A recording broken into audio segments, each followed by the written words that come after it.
Welcome to free CSCS and CPCS video course, the latest, CITB Health and Safety Lessons, 2021, UK. Work equipment and handheld tools. Many types of power tools and hand tools are used in the construction industry, and thousands of injuries happen because of misuse and abuse. Power tools with moving parts, rotating blades, and drill bits can cause serious injury in an instant, as can non-powered hand tools, such as hand saws, trimming knives, and hammers. If you use tools regularly, there is a danger that you can become complacent to the hazards and risks. Stay vigilant. Noise and vibration from using handheld tools and equipment can pose a serious risk to health, as can the dust created by drilling, cutting and chipping operations. The negative health effects may not be noticeable immediately after using a tool, but can build up and get worse over time. To avoid this risk, make sure you follow the correct procedures and wear the correct PPE, to protect yourself from health problems, such as hand-arm vibration syndrome, HAVS, breathing difficulties, and hearing loss. You and your site employer. What your site and employer should do for you. 1. Provide the right tools, equipment, and personal protective equipment, PPE, for the job. 2. Provide information and training so you know how to use the tools and equipment safely. 3. Make sure tools and equipment are inspected, maintained, and certificated. What you should do for your site and employer. 1. Only use electrical tools or equipment in accordance with the agreed safe system of work. 2. Only use tools and equipment if you have had the correct training, and after carrying out the pre-use checks. 3. Use the correct equipment and PPE in an appropriate manner. 4. Report any damage or faults.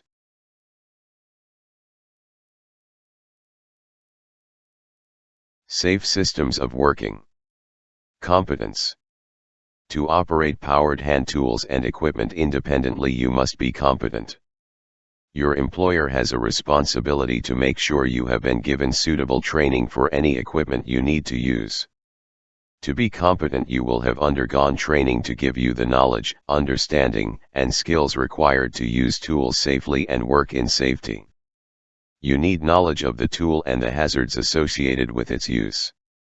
You must have an understanding of the environment the tool is to be used in and its limitations. You must be trained and authorized to use certain tools, abrasive wheels and grinding discs, for example. You need to first use the tool under supervision to build up your experience with it.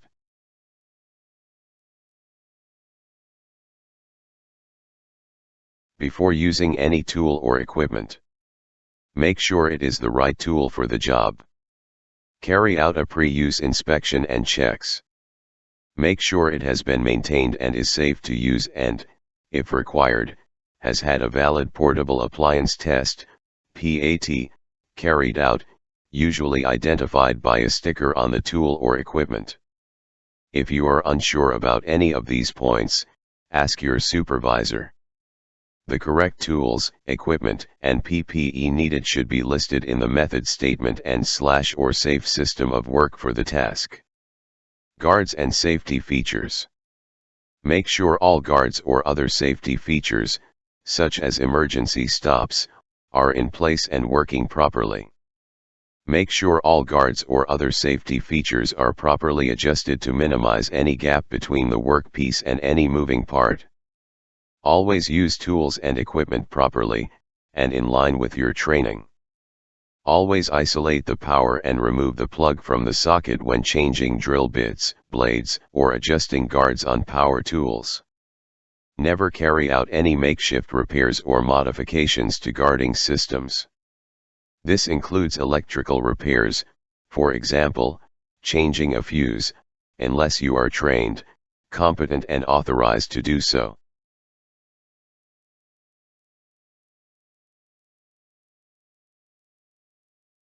Protect yourself.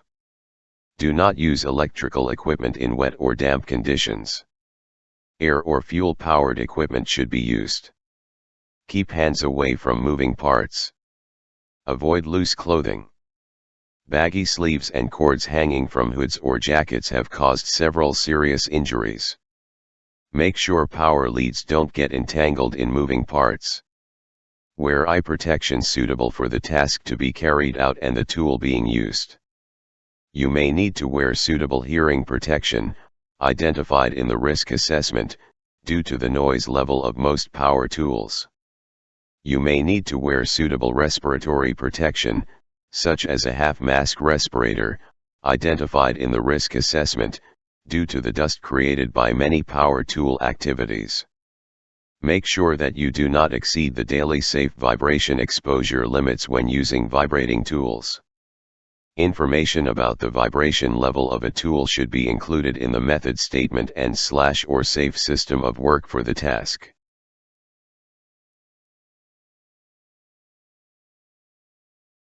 Types of handheld tools and equipment. Wear the appropriate PPE and make sure the guards are properly set. Abrasive wheels and diamond blades. The following are common types of machine: petrol cut-off saws, disc cutters, masonry bench saws, angle grinders, wall chasers and floor saws, tile cutters.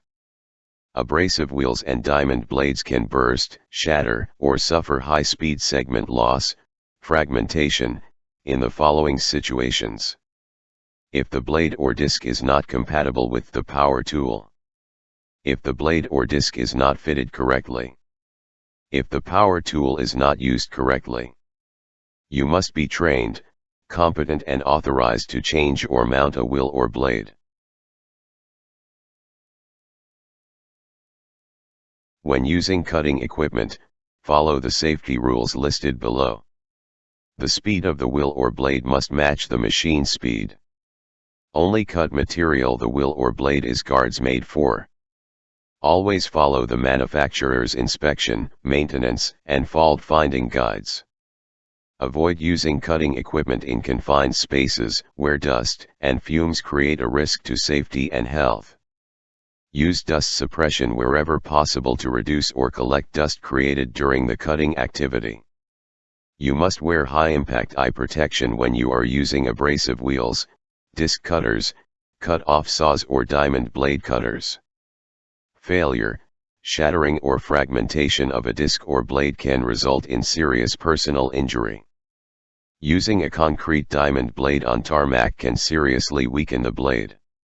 The result is that the blade will fragment, disintegrate, and nail-sized segments can fly off at high speed, approximately 180 miles per hour.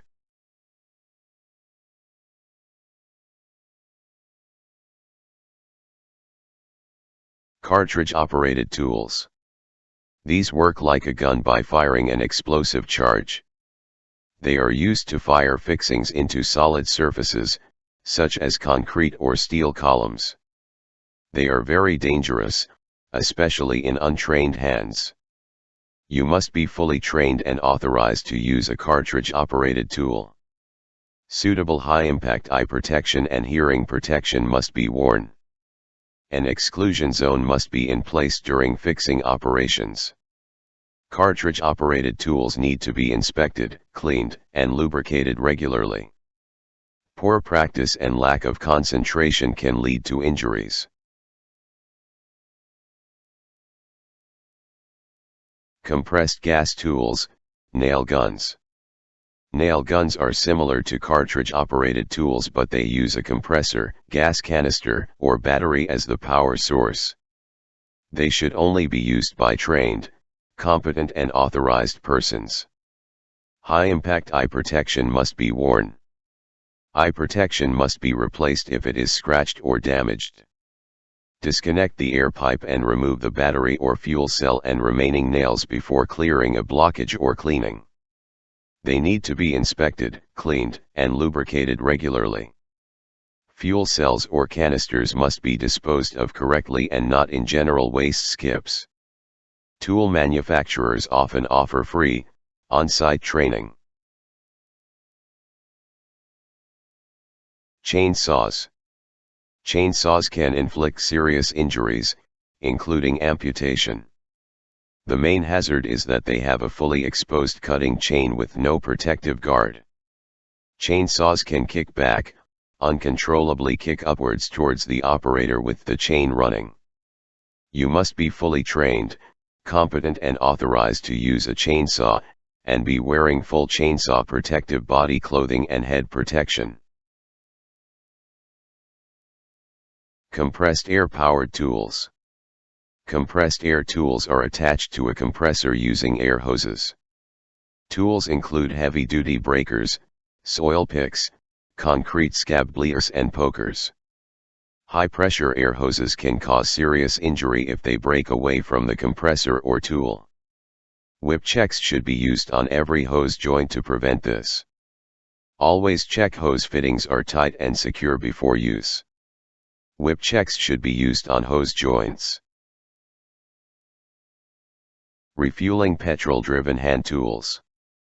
Petrol must be kept in approved containers, and never stored at the location where the work is being carried out. Refueling should only take place at a designated, authorized refueling point. You will be told about this at site induction. Refueling areas should be well lit and well ventilated. Containers should be fitted with safe dispensing nozzles, otherwise a funnel should be used. Do not refuel when the engine is running or when any parts are still hot. Do not smoke while you are refueling, or at the refueling point. Exhaust fumes are toxic and must not be allowed to build up in enclosed, poorly ventilated, or confined spaces. Do not use petrol, diesel, or LPG-driven tools in a confined space or area with poor ventilation unless you have specific authority and a written safe system of work for the task. The safe system of work should include forced air ventilation and continuous gas monitoring.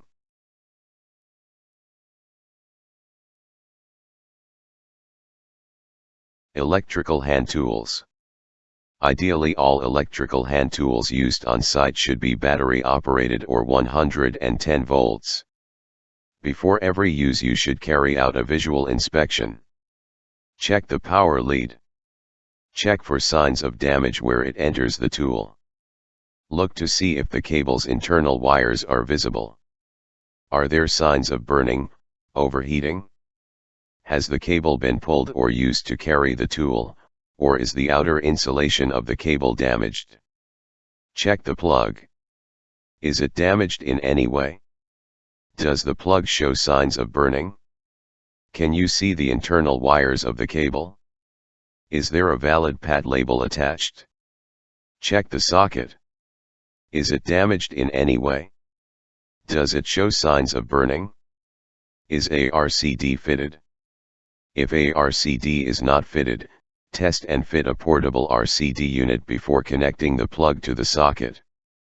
Before making any adjustments to electrical equipment, you must switch off, disconnect and secure the plug so that the power cannot be reconnected by accident whilst adjustments are being made.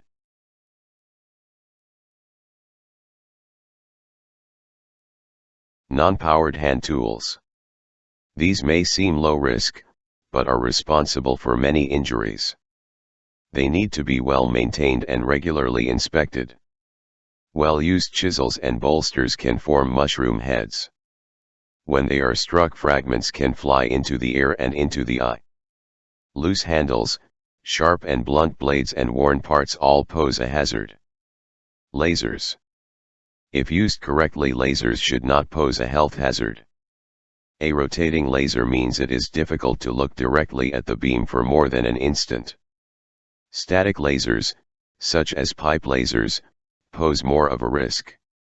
Exclusion zones and warning signs must be in place if high-powered lasers are being used.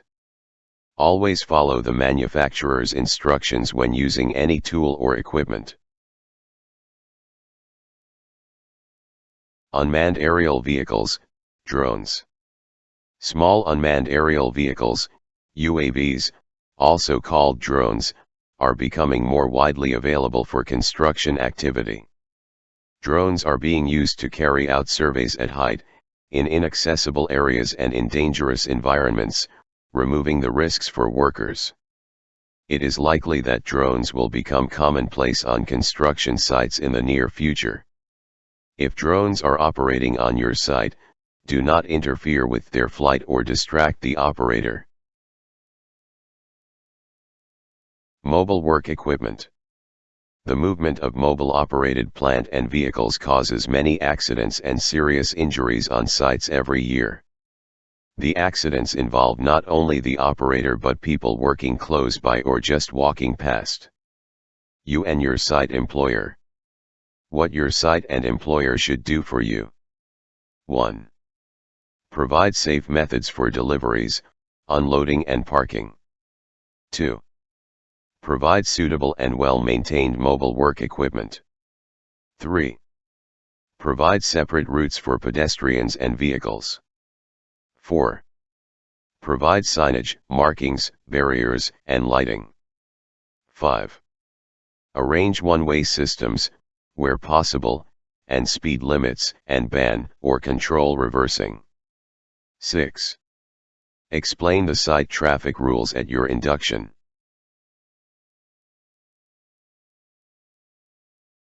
What you should do for your site and employer. 1. Follow all signs and speed limits and use unloading and parking areas as instructed. 2. Only use designated vehicle and walking routes. 3. Do not bring any vehicle onto site unless your supervisor has authorized you to do so. 4.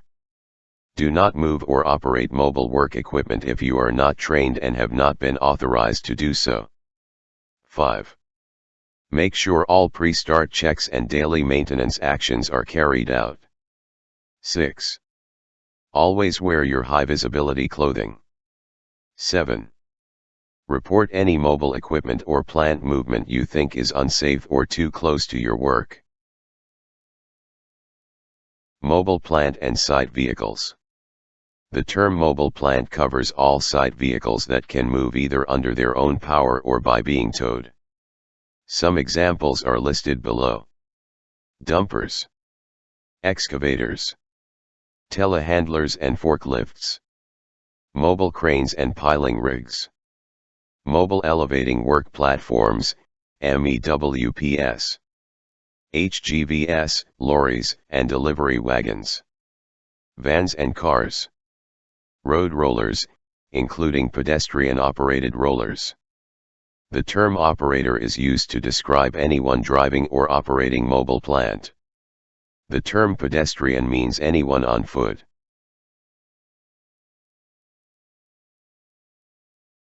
Management of mobile plant.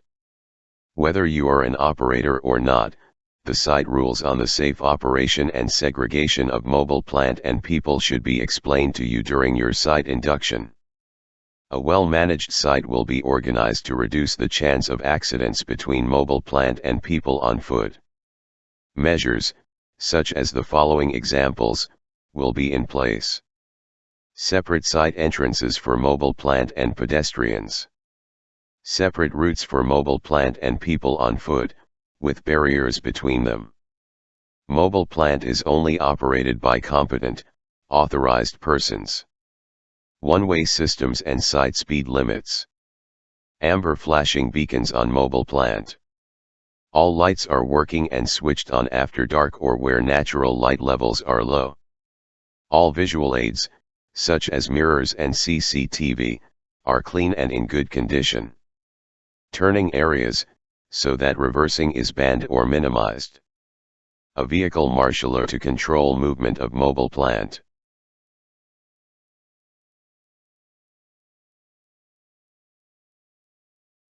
The most common types of accident are listed below.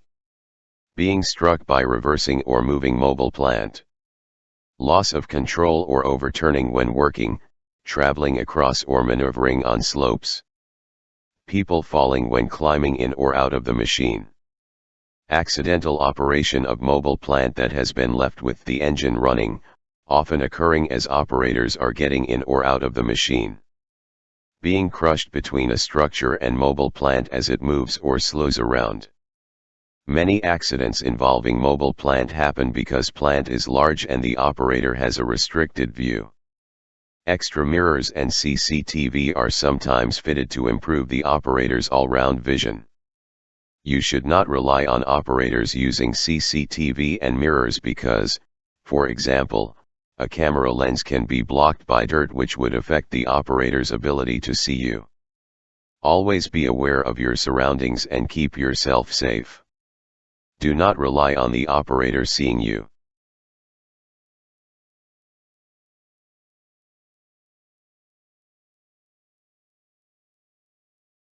If you are close to moving or operating mobile plant, you could be at risk.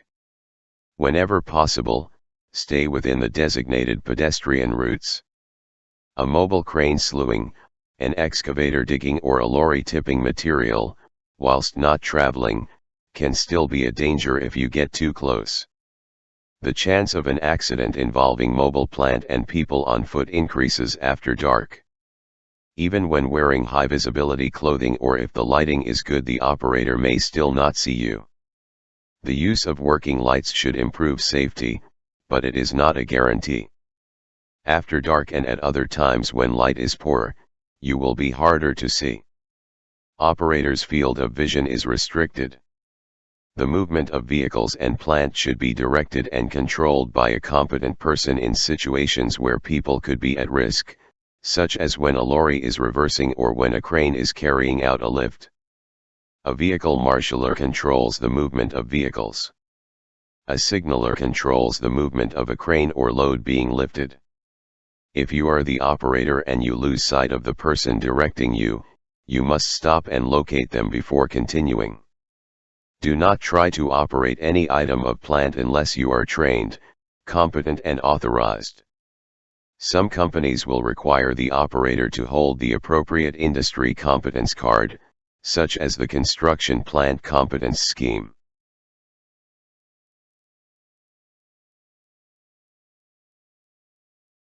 Plant safe zones.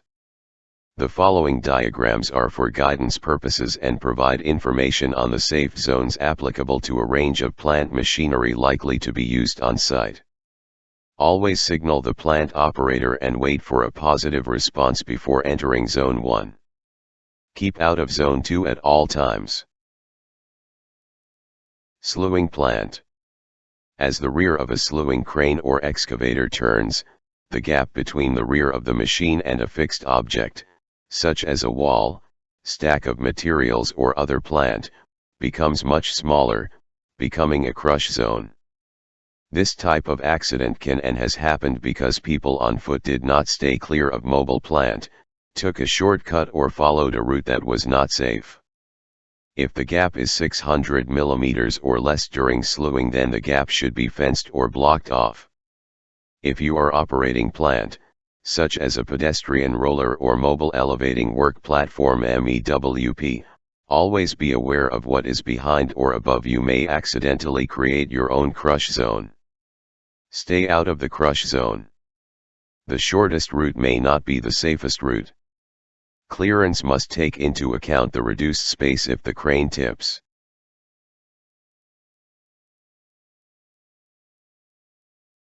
Working safely. Always wear your high visibility clothing and keep it clean. Keep to the set walkways or pedestrian routes, never remove a barrier to cross a vehicle route or to take a shortcut. If you cannot avoid passing close to mobile plant, or if you need to speak to the operator, you will have to be patient and wait in a safe place until the operator knows that you are there, the plant stops operating and you are signaled to go past. It has finished the job and moved away altogether. Stay out of plant compounds and other parking areas unless you are authorized to be there. Be alert to plant starting up and moving off, and keep out of its way. Do not ask for or accept rides on plant that is not designed to carry passengers. Deaths have been caused by unauthorized passengers clinging onto an item of plant, then losing their grip and falling under the wheels or tracks. Report any aspects of plant operations that you think are hazardous to your supervisor or employer. For example, where mobile plant uses routes that are only intended for pedestrians, ignores one-way systems, travels or operates too fast and is a danger to other people, is operating too close to pedestrians or site operatives, carrying out other tasks, is operating too close to excavations or at angles that could lead to overturning, looks to be defective. Sometimes there isn't time to tell your supervisor or employer about a problem. If it is safe to do so, warn the operator and maybe others in the area. Your employer will still need to know about the problem. They can then make sure that the same situation does not happen again.